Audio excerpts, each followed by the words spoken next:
Assalamu alaikum. J'espère que vous allez bien en ce mois béni de Ramadan. L'extrait que vous venez d'entendre, il y avait le final qui était en apothéose, mais vous pourrez le retrouver, c'est un extrait d'une cantate, je pense que pour certains ce sera évident, de Jean-Sébastien Bach, c'est la cantate numéro 51, et dont le titre traduit en français signifie « Exalter Dieu en toute contrée », c'est « Louer Dieu en toute contrée », et la soprano qui chante finit cette cantate par « Alléluia », qui veut dire simplement, qui signifie la même chose que « Alhamdulillah », c'est-à-dire louons Dieu, louer Dieu. Alors, Bernard Chevillard nous a dit il y a 2 semaines que la beauté pouvait être traduite, pouvait être perçue, approchée en termes d'harmonie, de manière générale. Or, il se trouve que l'harmonie, et il l'a précisé également, est un terme qui appartient au domaine de la musique, à l'origine.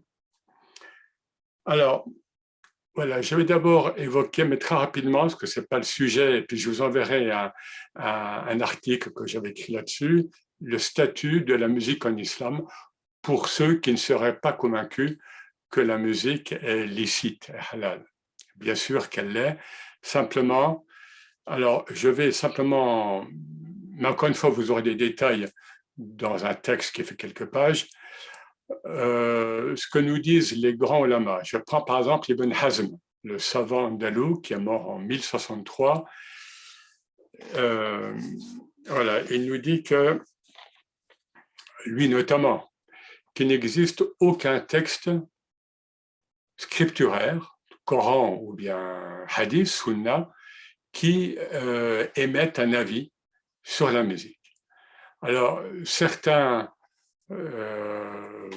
disons intégristes, on va dire, des choses comme ça, qui sont contre la musique en islam, citent tel ou tel verset, voire tel ou tel hadith.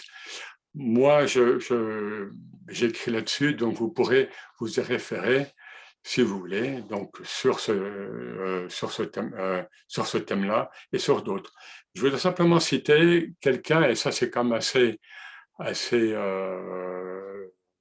comment dire, parlant, citer Mohamed El-Ghazali, pas le grand Abu Hamid Ghazali, qui est son homonyme, qui est mort en 1111, mais Mohamed El-Ghazali, un savant égyptien qui est mort en 1996 et qui avait des positions ouvertes, mais en même temps qui était proche des frères musulmans. Et ce Ghazali, donc, nous dit que ce domaine de la musique, comme d'autres domaines, fait partie de ce qu'on appelle l'ibaha al-asliya, de la licéité originelle. De la licéité originelle. C'est-à-dire qu'il n'y a pas, on ne peut pas émettre un avis, encore une fois, scripturaire sur ce domaine. Donc, et ce qui est mubah, ça vient de el-ibaha, ce qui est mubah, ça ne veut pas dire licite, ça veut dire c'est indifférent à Dieu, si on veut. Voilà, peut-être rappeler aussi ce que disent beaucoup d'ulama, c'est que l'écoute de la musique est une affaire d'ijtihad, c'est-à-dire d'effort, d'interprétation personnelle, et en l'occurrence d'interprétation spirituelle, à vrai dire. Et moi, j'aurais tendance à dire que c'est un ta'wil, c'est-à-dire que toute personne qui aborde la musique, eh bien, doit en faire le ta'wil, c'est-à-dire doit en faire son interprétation intérieure. Qu'est-ce que cette personne cherche dans telle ou telle musique? Et quand je parle de musique, c'est au sens vraiment très large. Alors, ce que nous disent aussi beaucoup les ulama, c'est que c'est une question de niyya, une question d'attention. C'est une question d'attention. C'est-à-dire, dans quelle intention j'écoute telle ou telle musique. Et vous savez à quel point la niyya, donc l'attention, est impérative, elle est essentielle en islam.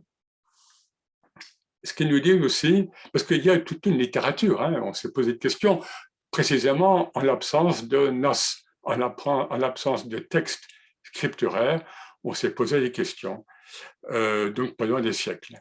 Et ce qu'on nous dit, c'est que la musique peut à la fois, par exemple, Abu Hamid Razali, le grand Razali mort en 1111, lui notamment nous dit que la musique, justement, en fonction de la niya et de l'usage qu'on en fait, elle peut élever l'âme comme elle peut l'avilir.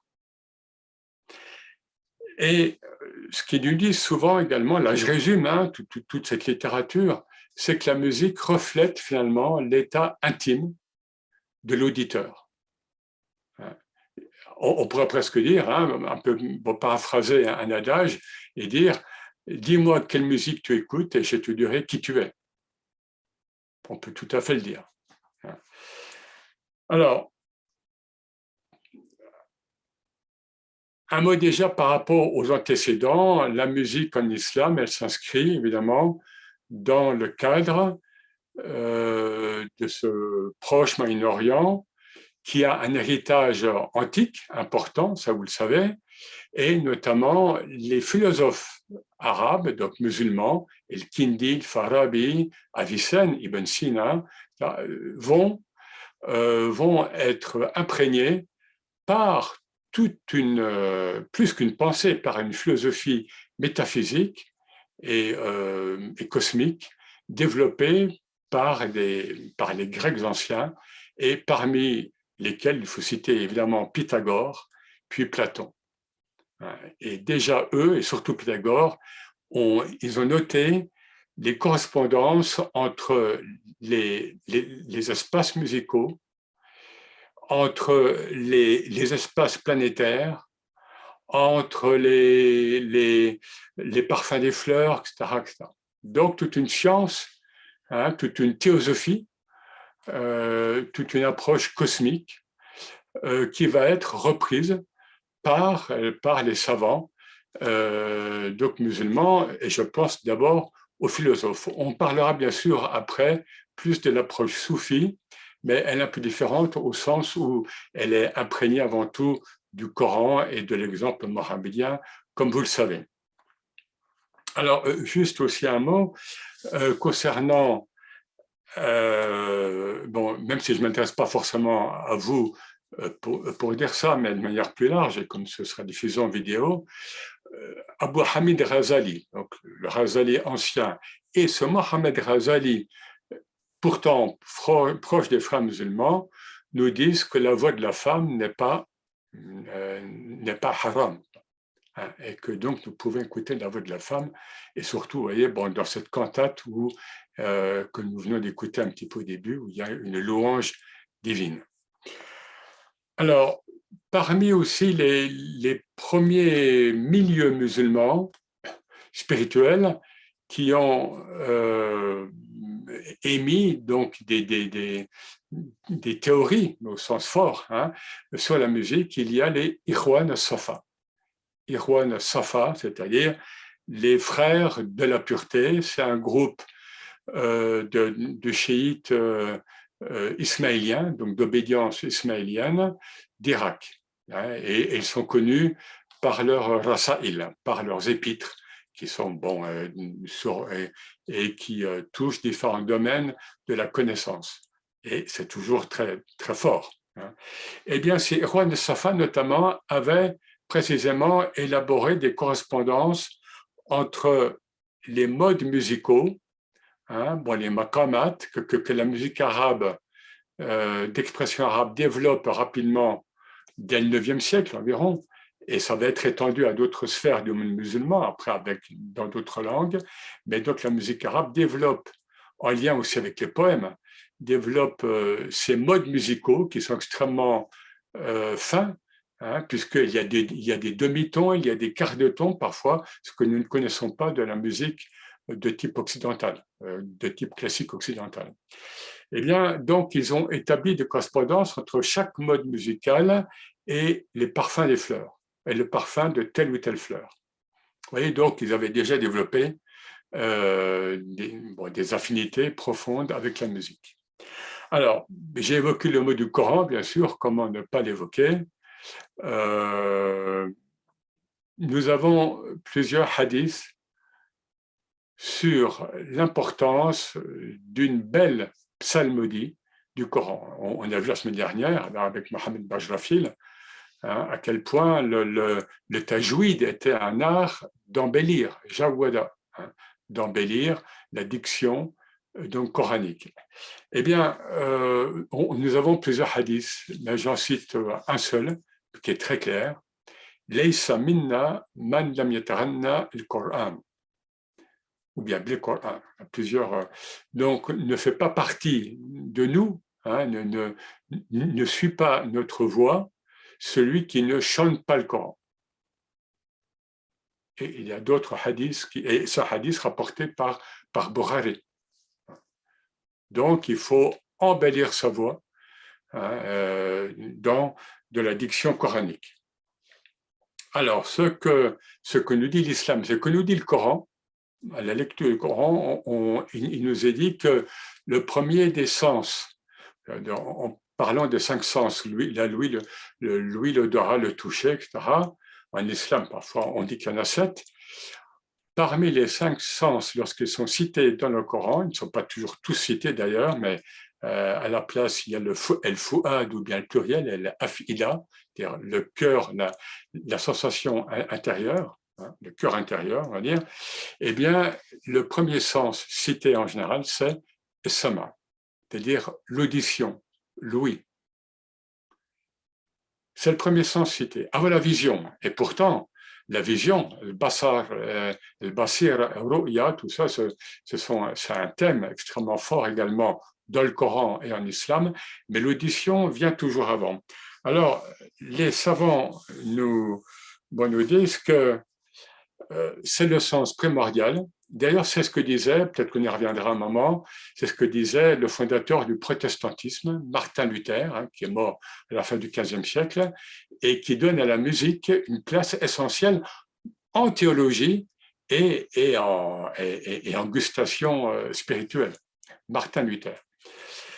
Ce que nous disent les théologiens musulmans, parfois, c'est que l'ouïe est le premier sens qui apparaît chez l'enfant dans l'embryon, lorsqu'il est encore dans le ventre de sa mère, il entend ses parents, notamment.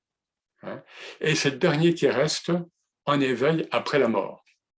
Et on pourrait dire, peut-être au-delà de la mort, on sait que le prophète allait parfois visiter donc des compagnons enterrés, des morts, et il leur parlait. Et ses compagnons, qui étaient vivants à côté de lui, disaient, mais au prophète, Ya Rasulallah, mais ils sont morts. Et le prophète doit répondre, mais ils entendent. Ils ne peuvent pas répondre dans notre modalité habituelle, mais ils entendent. Donc l'audition, du début à la fin, est le premier sens. Et puis voilà ce que nous dit encore donc Razali, Abu Hamid Razali. On ne peut pénétrer le cœur que par l'allée des sons, qu'en procédant par le son. Ibn Arabi souligne que Dieu a créé l'âme humaine par sa parole kun, soit, et qu'ainsi la première chose que nous ayons reçue de Dieu est l'audition, kun. Et le Cheikh Ahmed El-Alawi, que nous avons déjà cité à plusieurs reprises, confie à quelqu'un: la musique n'a pas les arêtes sèches du mot, fluide et coulante comme un ruisseau, elle porte l'homme à Dieu. Voilà, donc, si vous permettez, je livre un témoignage personnel. Dans ma période de recherche spirituelle, avant d'entrer en islam, donc dans ma jeunesse, je suis passé un moment, si je puis dire, par le bouddhisme d'expression tibétaine, par le Vajrayana, mais c'était en France, c'était les premiers centres bouddhistes. Et voilà, puis en même temps, j'avais connu l'islam et la langue arabe, et je me rappelle très bien que précisément la langue tibétaine, donc qui exprimait les textes bouddhiques, ne me parlait pas. Lors des rituels, qui sont assez longs d'ailleurs, eh bien, ça ne me parlait pas. à moi, hein, bon, voilà, alors que la langue arabe, et précisément en particulier la langue arabe coranique, me parlait. Voilà, et donc, oui, il y a des affinités, il y a des familles spirituelles, évidemment.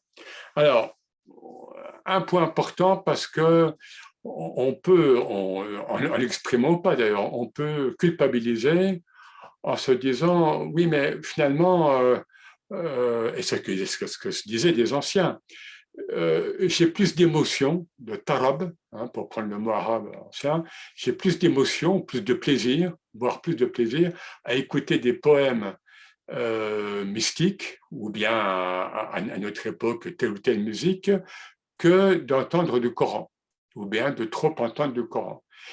Eh bien, déculpabilisez-vous. On a eu beaucoup d'échanges aux époques anciennes sur cette question. Et les théologiens répondaient justement, c'est normal, le Coran est une parole lourde. Hein, c'est ce qui dit une fois au prophète, Qaul Thaqil, une parole lourde, et et c'est un discours divin, alors que nous sommes humains. Donc il y a un décalage quand même, bien souvent, on le voit bien, entre ce discours divin et ce que nous pouvons percevoir. Alors bien sûr, nous avons là aussi nos affinités. Chacune va développer des affinités avec telle sourate, tel verset, même si on ne comprend pas. Hein, si on peut lire en arabe, on comprend pas, on peut comprendre de manière intuitive, globale, saisir comme ça, mais cette langue arabe va nous parler parce qu'il y a une texture, parce que derrière, bien sûr, il y a le ruh, l'esprit qui l'anime, évidemment.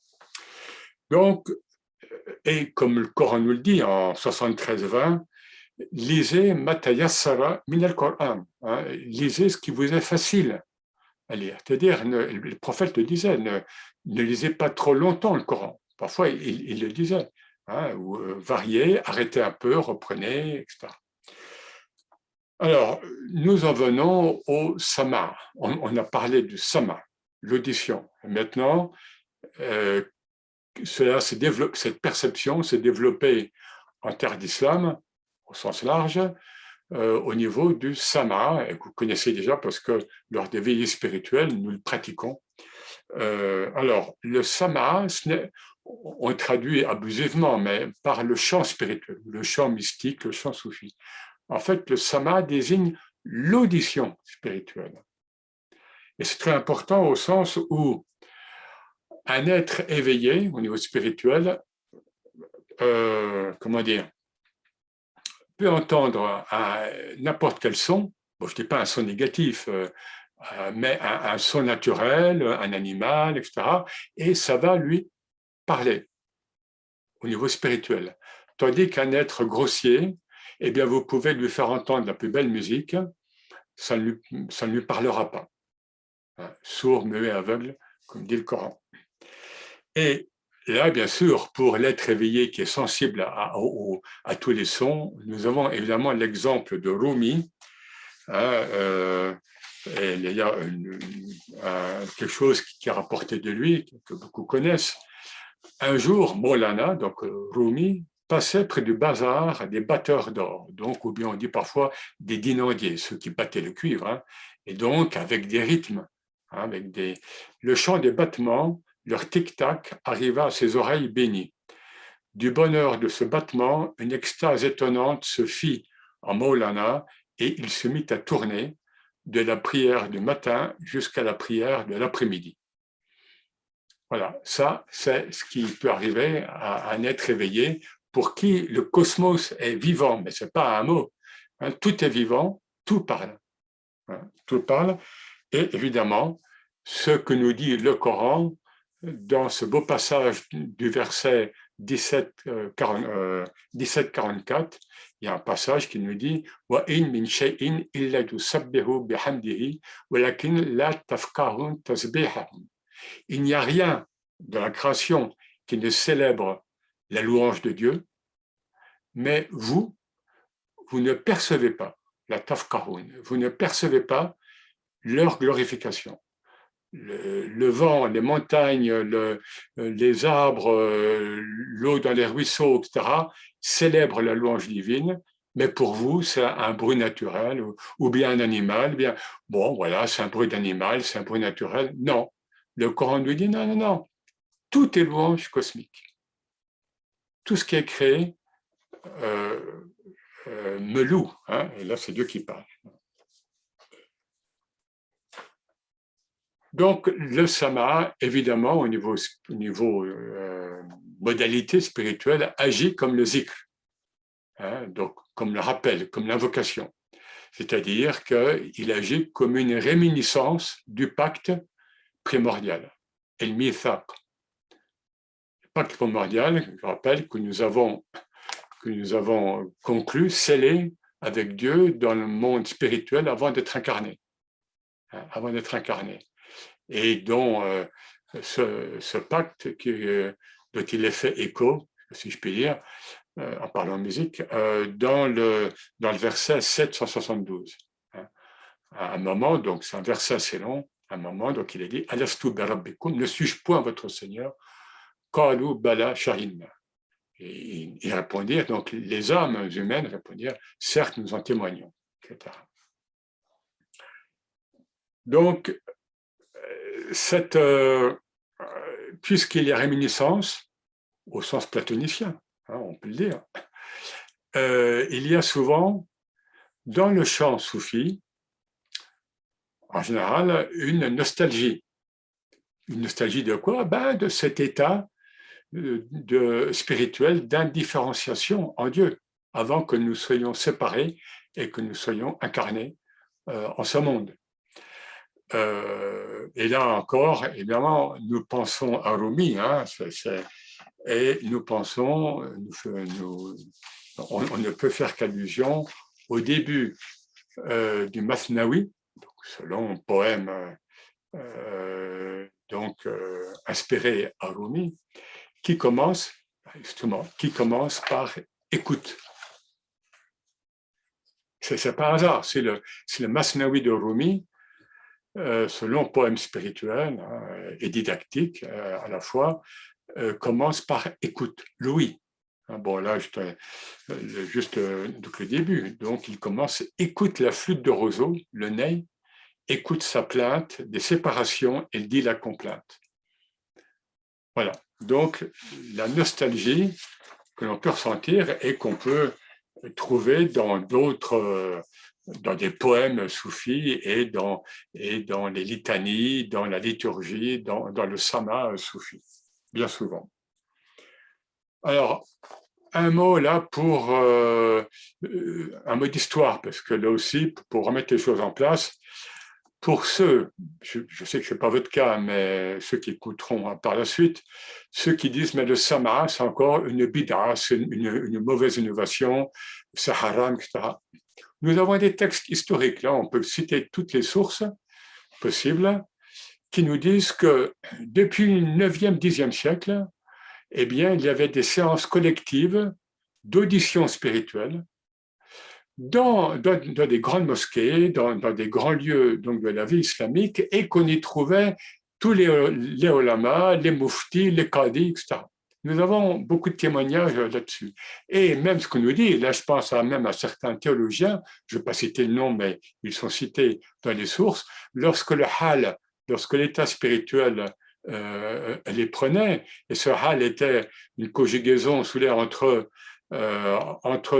leur compréhension des sens du poème, parce qu'ils comprenaient bien sûr bien le sens du poème, et la musique et la mélodie qui était mise dessus, le rythme, la mélodie, eh bien, là, le hal, donc l'état spirituel se produisait, et on nous dit que tel grand théologien, à ce moment-là, pouvait jeter son turban, hein, pouvait l'envoyer en l'air, voilà. Donc, il n'y avait pas cette crispation que l'on peut connaître dans quelques milieux musulmans donc contemporains.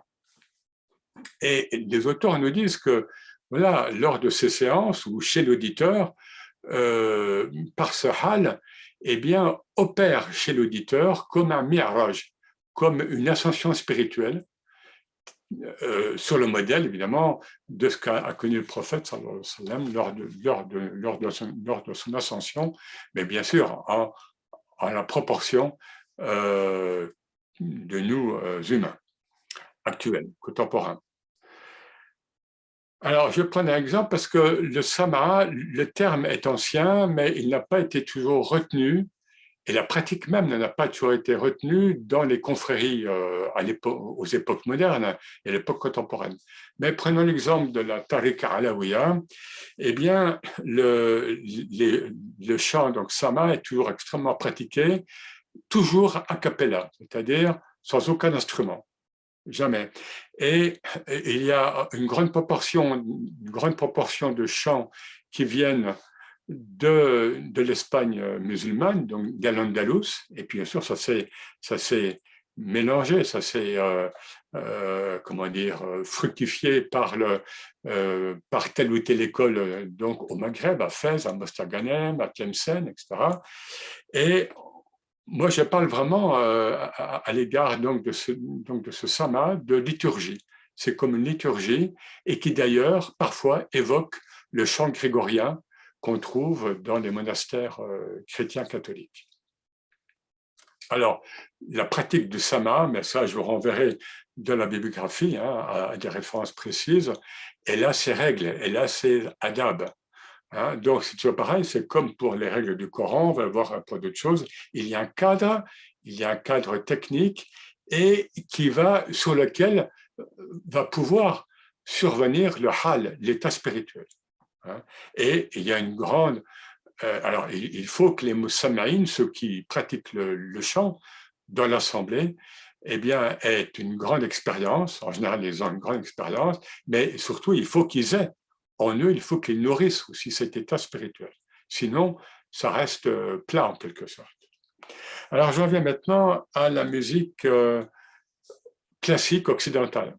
Parce que d'un point de vue soufi ou d'un point de vue islamique encore plus, on en parle peu finalement. Qu'est-ce que, voilà, et là je donne quelques pistes, c'est un ijtihad, qu'est-ce que à la fois le patrimoine et l'expérience du tasawwuf peut nous donner comme indication sur l'écoute de telle ou telle musique, enfin globalement de la musique classique occidentale. Alors, rappelons-nous ce que nous a dit donc Mohamed Bajrafil il y a une semaine. Eh bien, il en va de même en musique classique. Dans le Coran, à un certain moment, pas au début, il l'a bien dit, mais un certain développement de la civilisation islamique, mais quand même assez vite, eh bien, le Coran était psalmodié de manière de plus en plus élaborée en suivant les modes, justement, des modes musicaux, des maqamat. Et les maqamat, donc j'ai déjà cité, encore une fois, c'est une science extrêmement complexe, plutôt extrêmement complexe. Eh bien, c'est pareil en musique classique. Je prends les règles du tajwid qu'on a évoquées donc il y a une semaine. Donc, dans ces règles du tajwid, il y a notamment ce qu'on appelle el moudoud, des allongements. Moudoud, le pluriel de mad. C'est-à-dire qu'une consonne, par exemple, je prends kataba, K, c'est un temps, kataba.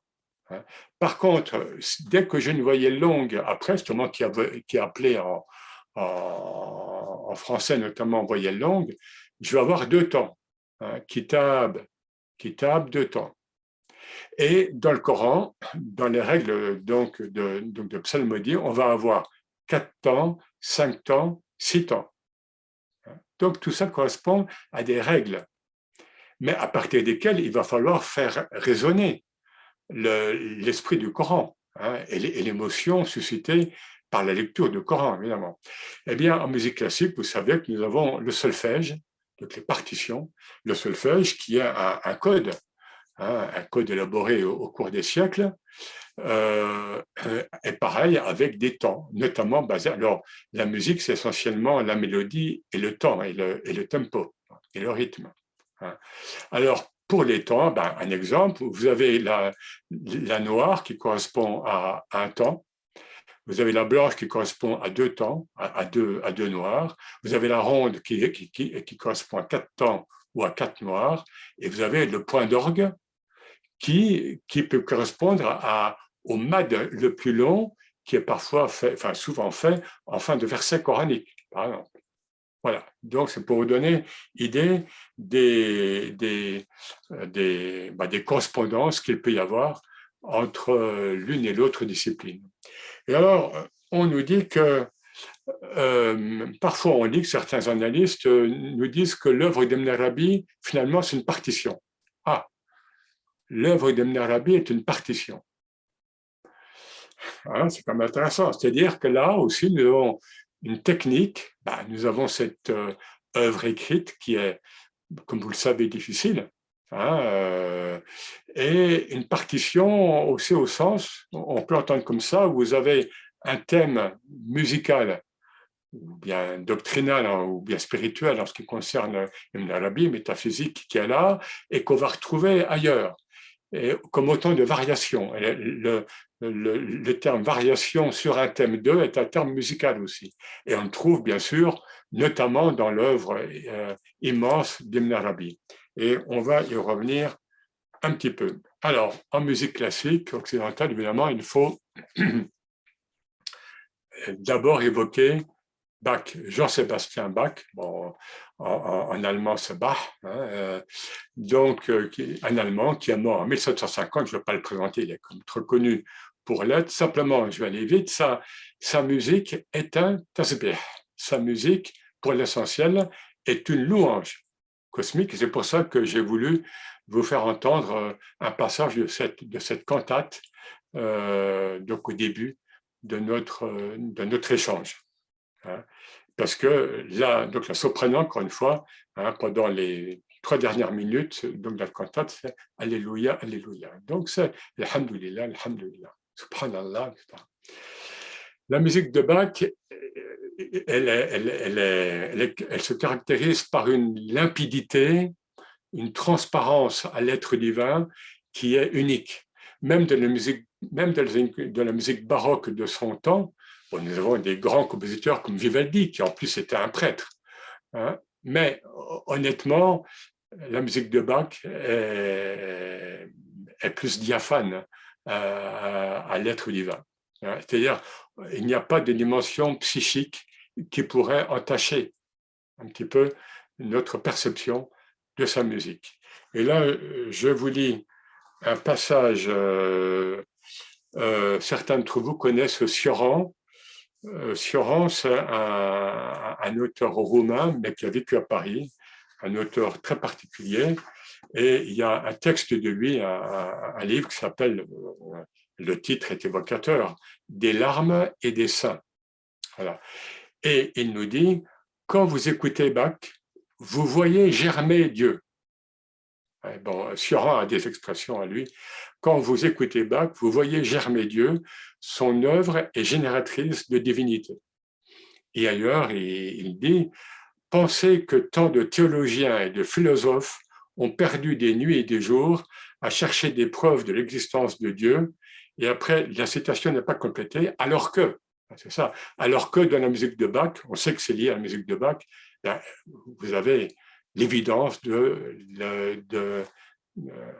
enfin, la preuve de l'existence de Dieu, enfin, de l'existence et de la présence de Dieu. Alors, quelques indices comme ça, évidemment, un peu rapides, hein, comme dans le soufisme. Chez Bach, dans la musique de Bach, la multiplicité se résorbe dans l'unicité. Eh oui. Alors, un autre, là, je vous cite un livre, bon, je le mettrai en bibliographie, il y a un Français qui est un grand spécialiste de Bach, qui a beaucoup écrit, qui est toujours vivant, Gilles Cantagrel. Il a encore écrit, je crois, un livre récemment. Et voilà, bon, je vous cite un passage, hein, parce que je ne vais pas rentrer dans des choses trop techniques, il nous dit « Ainsi les œuvres tardives de Bach révèlent-elles chez Bach une incoercible aspiration spirituelle à une unité fondamentale qui se confond avec une aspiration d'ordre psychique au grand un. un majuscule, un U majuscule, englobant la totalité des manifestations du réel, c'est-à-dire à un grand tout. Le varié de l'existant découle de l'unité, image de l'infini, donc de Dieu. Voilà, là, Cantagrel résume un petit peu la perception qu'avait Bach de l'unicité. Alors, comme dans le Coran, comme dans l'œuvre d'Ibn Arabi notamment, dans l'œuvre musicale de Bach, il y a des structures numériques ésotériques cachées qui ont été découvertes au fur et à mesure, alors des fois très tôt, et puis maintenant, évidemment, l'informatique aide. Il fallait que l'informatique arrive pour déceler le génie d'hommes anciens qui portent ça en eux, tout simplement. Cantagrel parle, lui, d'une combinatoire spirituelle. Et là, on est véritablement dans de la gématrie, c'est-à-dire l'ilm al-huruf ou bien l'ilm al-adad, c'est-à-dire la science ésotérique des lettres, où en fait, à chaque lettre correspond un chiffre. Et chez Bach aussi, chaque note va correspondre à un chiffre, ou tel espace entre deux notes va correspondre à un chiffre. Enfin, tout est codé. Enfin, je ne dis pas toute son œuvre, mais les œuvres majeures sont codées et ça se révèle de plus en plus. Et on sait très bien, évidemment, que c'est le cas chez Ibn Arabi. Enfin, si vous ne le savez pas, il y a des chercheurs qui s'appliquent à ça actuellement, mais déjà anciennement. Alors, précisément, la comparaison entre Ibn Arabi et Jean-Sébastien Bach. Moi, je me trouvais invité à la Société Ibn Arabi en Angleterre il y a quelques années, et un des participants, on va dire, d'origine allemande, nous dit, enfin, établit une comparaison entre l'œuvre écrite en arabe d'Ibn Arabi et l'œuvre musicale de Bach. Et on échangeait après là-dessus. Et oui, c'est une comparaison extrêmement pertinente, notamment par l'immensité, par la fécondité, par la prolixité de l'œuvre et d'Ibn Arabi et de Bach, qui a énormément écrit, par cet aspect de trame qui dévoile et qui voile, par le fait que nous avons un thème métaphysique chez Ibn Arabi ou un thème musical chez Bach qu'on va trouver là et qu'on va retrouver ailleurs, des pages plus loin, ou bien dans un morceau plus loin, même des années plus tard. D'ailleurs, un auteur comme Ibn Arabi, mais même un auteur autre, et parfois couche sur papier des choses qu'il va écrire 10 ans, 20 ans, 30 ans plus tard.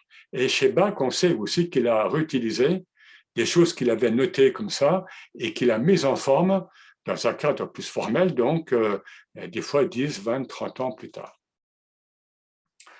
Alors, mais vous allez me dire, attendez, voilà, mais vous mettez le Coran, Ibn Arabi et la musique de Bach sur un même niveau. Haram. Non, bien sûr que non.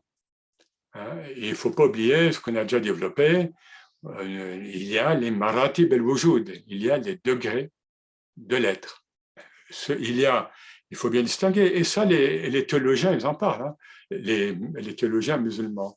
Bien sûr, il faut distinguer le wahyi prophétique, le purement prophétique, ce qui est donc révélé au prophète, qui est donc donné par l'archange Gabriel, de ce qui va être appelé de plus en plus l'ilham, l'inspiration. L'ilham. Mais l'inspiration, elle vient d'où? Elle vient de Dieu, mais elle est plus médiatisée. Alors que la révélation de type prophétique, qui est terminée depuis la mort du prophète Mohammed en 632, eh bien, elle est donc directe. Mais il est dit très souvent dans les littératures islamiques et dans les littératures soufies que l'inspiration, l'ilham, est l'héritière de la révélation. Et certains soufis ont introduit une catégorie intermédiaire, c'est le wahyi el-ilhami, la révélation inspirée. Et donc, voilà, Ibn Arabi, c'est un être humain, c'est pas un prophète, il est bien clair là-dessus, mais son œuvre est inspirée. La musique de Bach, notamment, est inspirée, mais lui ne se prend pas pour Dieu, mais il sait qu'elle vient de Dieu. Il le dit. Alors, on continue le parcours rapidement dans la musique occidentale.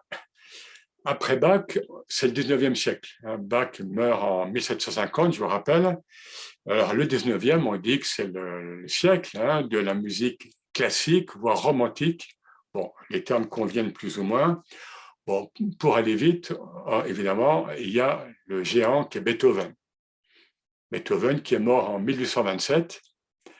Et je vais citer un autre géant de la seconde moitié du 19e, qui cite Beethoven, et qui est Brahms, Johannes Brahms, qui lui meurt en 1897.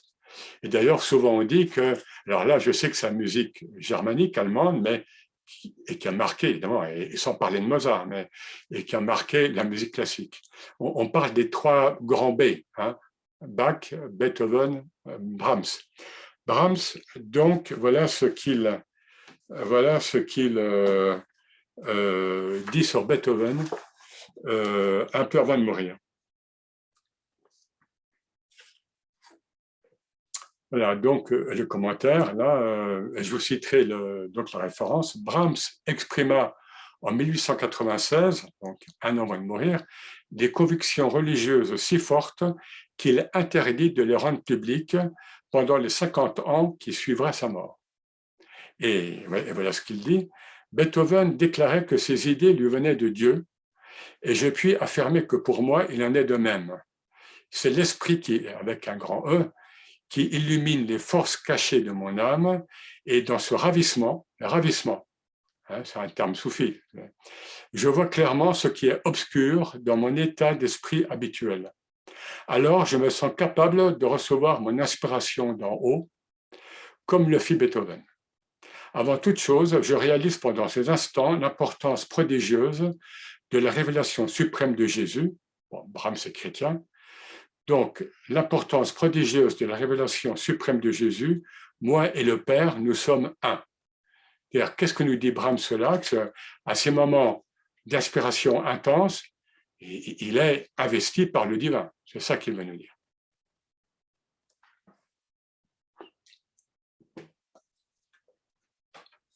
Alors, sur Beethoven, bon, je suis ravi, évidemment, on pourrait parler longtemps. Il y a un chef d'orchestre, un pianiste contemporain, Daniel Barenboim, qui disait une fois lors d'une émission à la télé, Beethoven n'était pas un être humain, il était un univers humain. Il était un univers humain. Et ça rappelle ce que nous dit la tradition islamique, et pas seulement soufi, sur l'insan el-kamil, l'être humain accompli. Ce n'est pas uniquement une notion soufie. Dans l'éthique islamique, chez certains auteurs, on trouve ça également. L'être humain accompli. Voilà. Pensez à la 9e symphonie de Beethoven, c'est comme quelque chose de très particulier dans ce qui a été émis. Je ne sais pas créé, parce que seul Dieu est créateur, mais ce qui a été inspiré à un être humain. Pensez bien sûr au 4e mouvement, à l'hymne à la joie, et pensez qu'il l'a rédigé, enfin il l'a composé alors qu'il était sourd.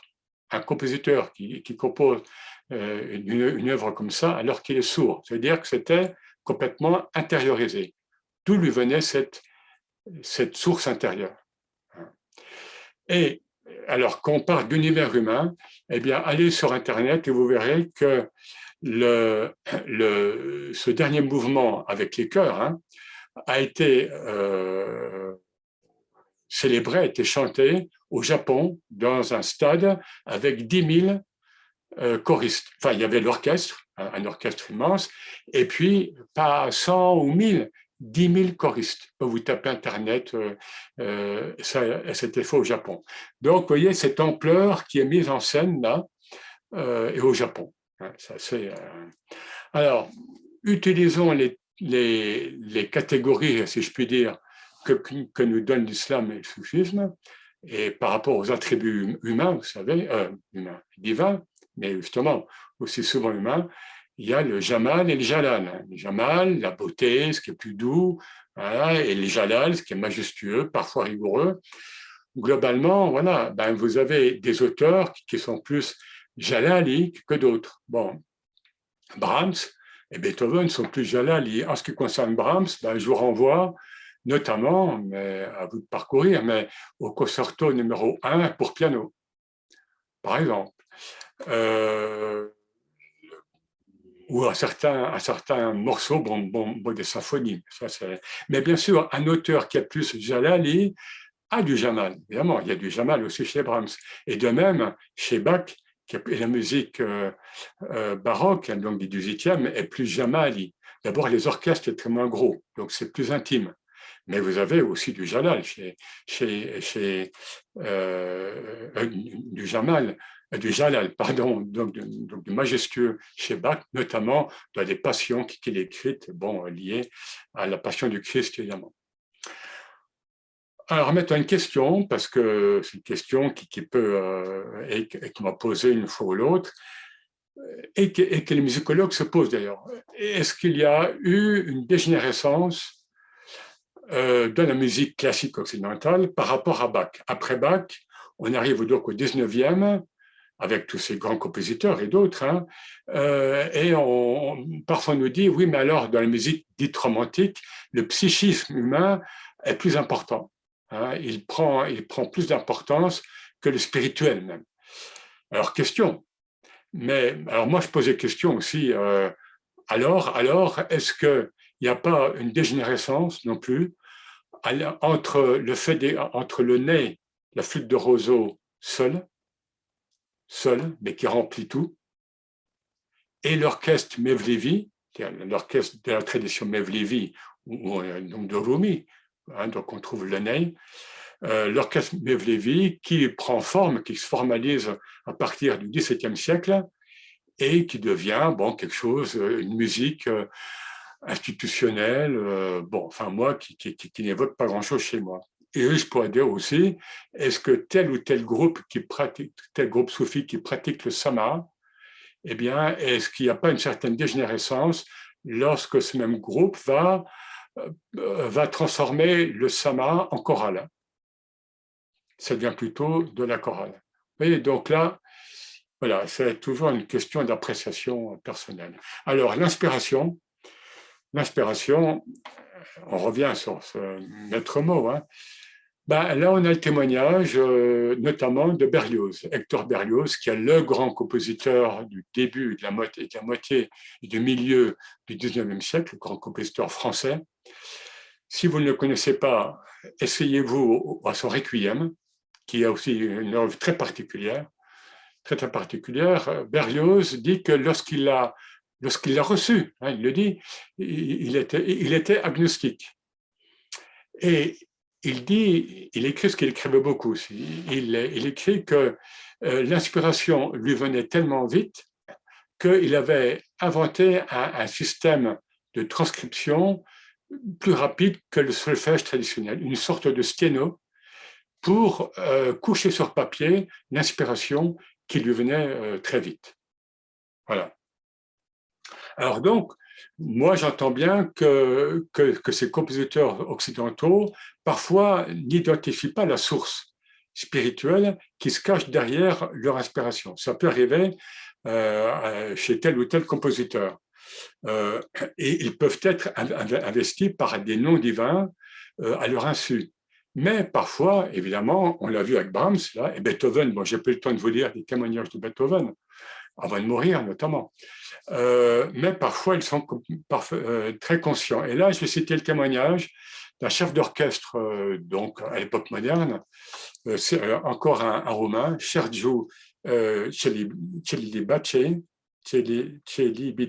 qui est mort en 1996, mais qui vivait en France, hein, et qui a eu d'ailleurs un maître spirituel hindou.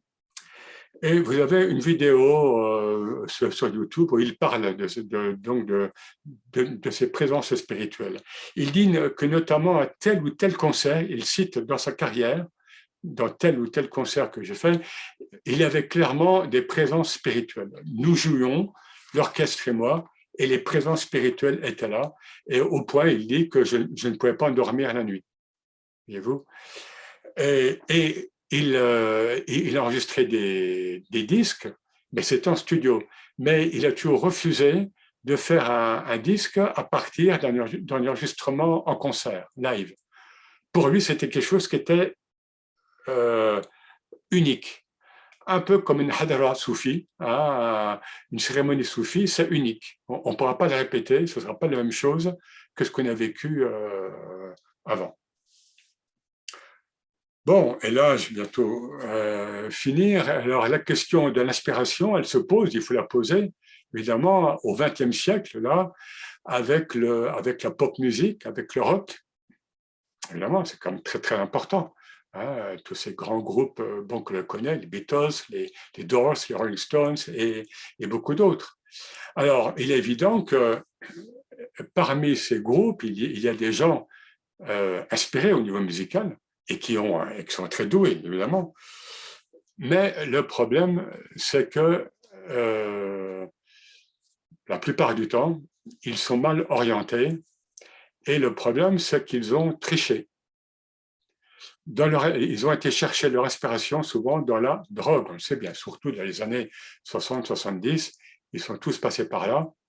Et donc, et moi, quand je pense à l'inspiration des grands compositeurs en musique classique, ils ne prenaient pas de drogue. Vous voyez ce que je veux dire? Voilà, donc il y a pour moi, c'est comme une tricherie. Et je vais même plus loin, hein, c'est que certains parmi ces groupes pop ou rock ont accentué l'aspect sombre, voire démoniaque, pour mieux passer. Bon, on sait très bien que les Rolling Stones ont joué les mauvais garçons face aux Beatles, qui étaient les gentils, hein, enfin, au moins au début. Hein. Et les Rolling Stones, remarquez, parce que je connais assez bien, ils sont toujours là. Il y en a un qui est mort, mais ils sont toujours présents. Et surtout les deux piliers. Depuis 60 ans, ça va faire 60 ans. Et pour moi, c'est très clairement des awliya shaitan, des saints de Satan, comme il y en a dans d'autres domaines. Hein. Qu'est-ce que ça veut dire, des saints de Satan? C'est une catégorie islamique, hein. Ibn Taymiyyah en parle et d'autres. Quoi.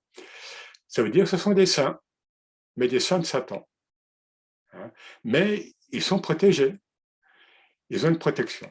Voilà, je ne vais pas aller plus loin, mais c'est pour dire simplement que dans tous ces... Il y a des choses positives. Bon, dans ces Rolling Stones dont on se parle, et par exemple, le fait qu'ils aient pris le patrimoine du blues noir américain, ils ont mis en valeur, vraiment, hein, les grands bluesmen américains. Or, le blues nord-américain, c'est une sorte de Samara. Vous voyez, tout ce qu'ils ont, toute leur histoire, tout le blues, donc la nostalgie, etc. Et ça, pour ça, les Rolling Stones ont vraiment, ils les ont mis au devant de la scène, ils ont repris leur chant, etc. Bon, je close ce chapitre-là. Évidemment, on pourrait évoquer plein d'autres choses. Je clôt pour dire que, attention, le soufisme est une voie d'éveil à l'universel qui n'est pas, donc c'est une voie qui n'est pas soumise aux attaches culturelles. Le vrai tasawwuf. Je veux dire par là qu'on peut être sensible à telle ou telle forme donc de sama, par exemple, hein, propre à telle ou telle confrérie, propre à tel ou tel pays, propre à telle école de chant spirituel, mais il faut voir ça à l'échelle en fait universelle. Et c'est pour moi l'occasion de critiquer un peu ce qu'on appelle depuis 20-30 ans les musiques islamiques. Ces musiques islamiques, c'est un produit hein, un peu moderne, même instrument moderne, et où on met des belles paroles. En général, c'est du madh nabawi, on fait l'éloge du prophète, ou c'est des paroles pieuses, mais la musique, le plus souvent, je ne dis pas toujours, mais la musique est nulle.